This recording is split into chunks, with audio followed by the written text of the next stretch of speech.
Live from Fargo and serving you on TV, online, and on the go. This is Valley News Live at 5.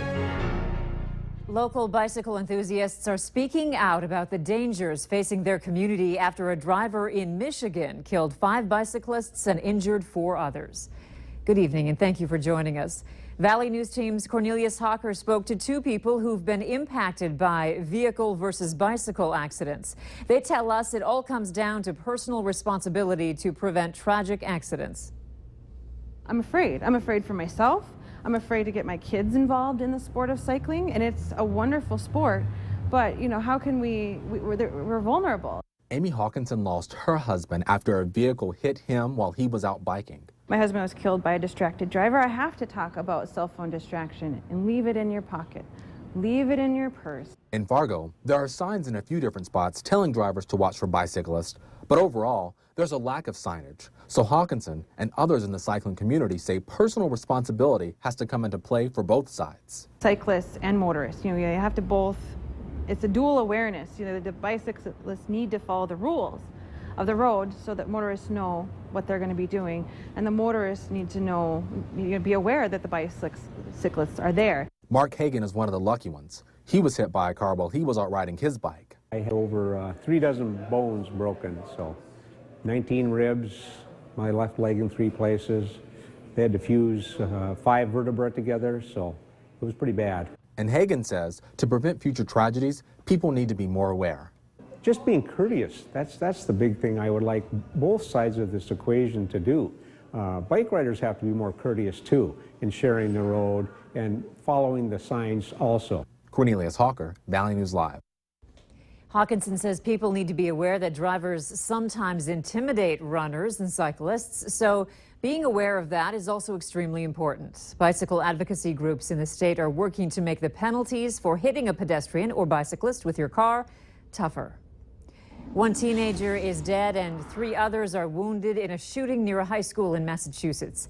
2 of those wounded were teenagers who suffered non-life-threatening injuries.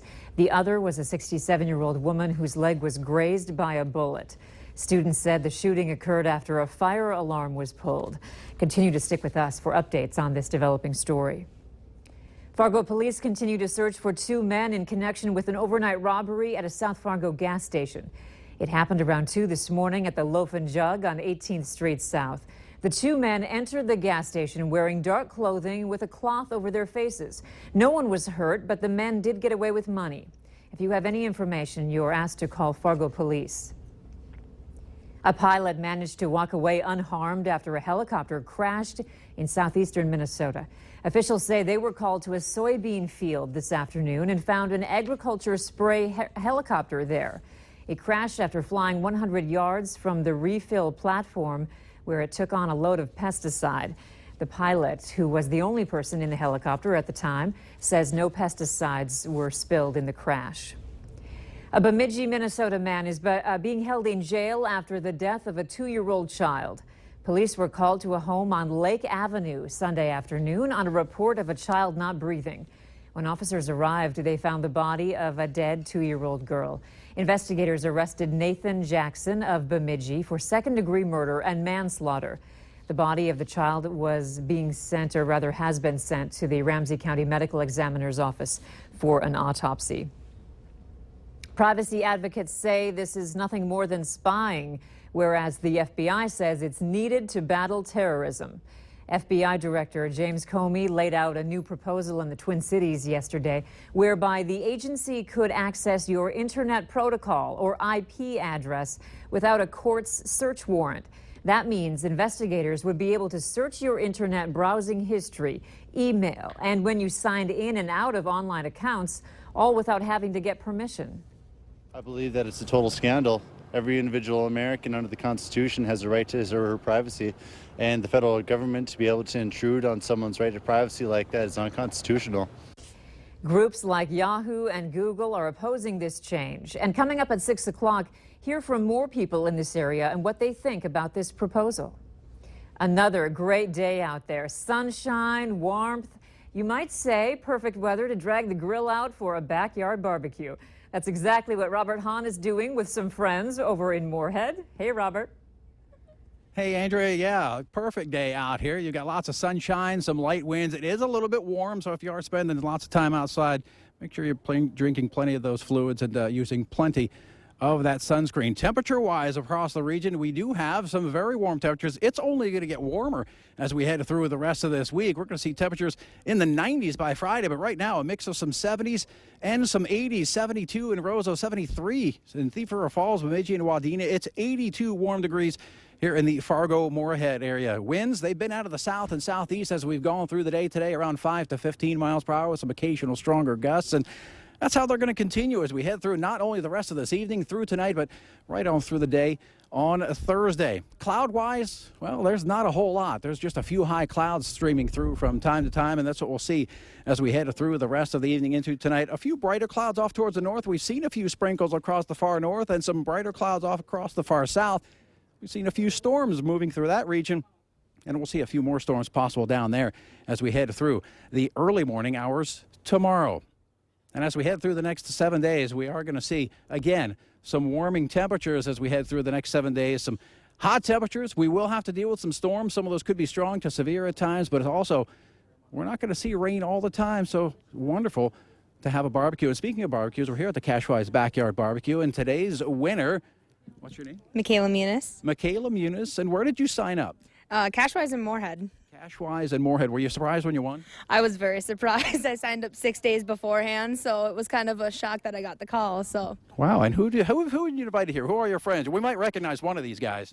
Well, my mom, she won the backyard barbecue a couple years ago. So my mom's here, my sister's here, and some coworkers and some other friends, but they're heading out now because they just got off of work. So, yeah. All right, the Cashwise guys are here. The food is on the grill. We're going to be eating here in a little while. Andrea, we're going to go ahead and head it back on into you. Yeah, I'm not sure how Hutch got into the shot, or how come there are two of you, but maybe you can explain later. Maybe. You're doing all the work. Exactly. Okay, thank you, Robert. A major investment at NDSU is aimed at encouraging students to chase their dreams and make them happen. The university is establishing a $4.5 million fund in the school's College of Business. It'll provide scholarships for students who have an interest specifically in innovation. And as with most scholarships, the school will pick a handful of qualified students to receive them. President Dean Brashani believes entrepreneurial thinking and innovation are key to an educated, productive workforce and society. If a student is successful in starting a business and contributing to the economy of our state, every citizen in the state of North Dakota benefits. A higher quality of life, a better tax base, a more vibrant community. So every single individual can change the lives of every other individual in the state of North Dakota when they're successful. School officials say the impact of this investment will be felt for generations. They say it will directly influence NDSU's goal of being one of the country's leading education and research institutions. Fishing on the Red River has picked up over the past few weeks, but anglers need to remember this shared water with Minnesota has its own special fishing regulations. Doug Lear with the North Dakota Game and Fish Department mentions some to keep in mind. We've talked a lot about the zebra mussel regulations, that you can't transport any water from the Red River. We've tried to make that point time and time again. But when it comes to the actual fishing itself, there's special regulations because it is a shared waterway with Minnesota for pike limits, for walleye limits, for catfish, and even for licensing. I mean, starting off with your license, you need to have a license from the state that you're from. As Lear mentioned, walleye, catfish, and pike all have special limits. You can see their daily and possession limits right there on your screen. Music, fun, and of course, ribs. The Happy Harry's Rib Fest is once again ready to satisfy your barbecue cravings. The 4-day event kicks into gear tonight with the Eli Young Band. 7 rib cookers are back with pulled pork and ribs and chicken and more. The vendors say they enjoy coming to the annual event for the crowds who show up hungry. It's one of our very best destinations. As a matter of fact, we have the best lunch here than anywhere in the whole country. And when we open up, people are standing outside. They love to eat. They're very friendly. It's just a great community. The only drawback occasionally is you win, and we learned to deal with that over the years. Yeah, Dan, that's what we complain about too. Tickets are $5 as well as parking. Admission and parking are free during the Lip Smackin' lunch from 11 in the morning until 1 in the afternoon, Thursday and Friday.